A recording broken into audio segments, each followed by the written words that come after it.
Peter Racy here, Anzac Day Precinct, Mount Coot-tha YouTube channel, and behind me is the Legacy Way exit exhaust, and that structure can be clearly seen from the Mount Coot-tha lookout.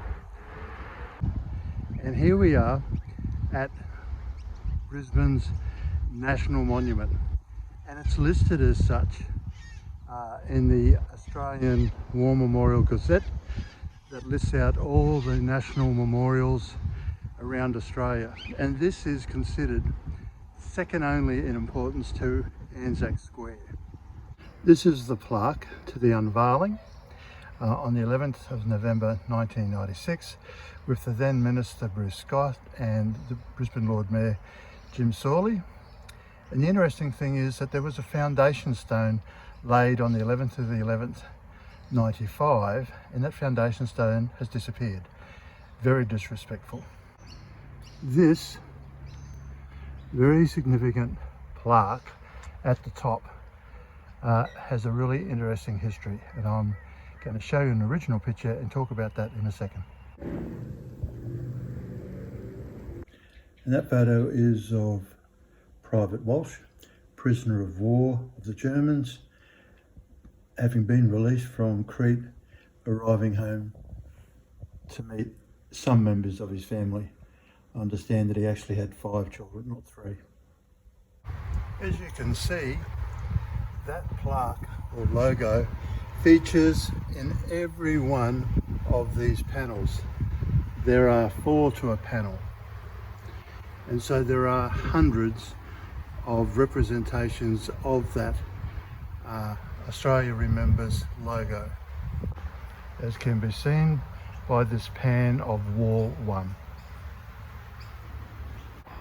Robin Gibson, one of Queensland's most famous architects, designed the National Remembers Australia Freedom Wall, and would be really interesting to be able to talk to him to find out the exact rationale behind some of the design elements, like this central core, which obviously features on a very sunny day the sun moving across, I'm assuming a representation of the world, but I could be wrong.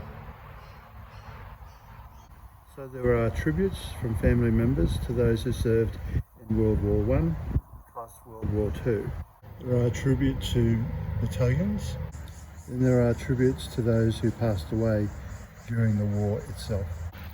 There are a reasonable number of flowers and Anzac Day tributes and poppies and other things, plus also a service medal from the 60th year celebrating the end of World War II. Not a huge number, but a number nevertheless. In the design elements, Robin Gibson has left this portal area here, which I think screams out for a tribute plaque to the speeches of Keating and Conshaka, plus also the list of all those who've managed to make it through the 75th anniversary and are alive on the 1st of the 1st 2021.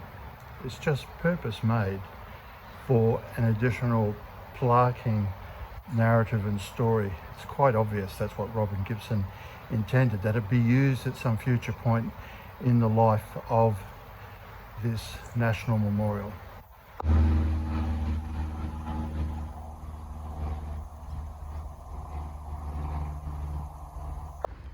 So this bridge is a key design feature that Robin Gibson incorporated, and it shows that the Australian infantry, navy and airmen had to cross the water to do battle. And almost the very first plaque that you come across houses the ashes from a very significant memorial that occurred in King George Square by the War Widows of Queensland. So part and parcel of this memorial is the tribute of grieving widows of those who passed away during the conflict. And this particular plaque is very moving, and I'll leave you read it before we conclude this short video.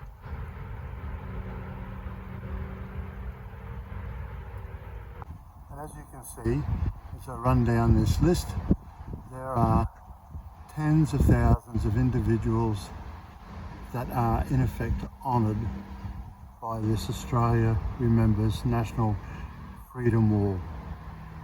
Truly very moving and deserving of a rebirth.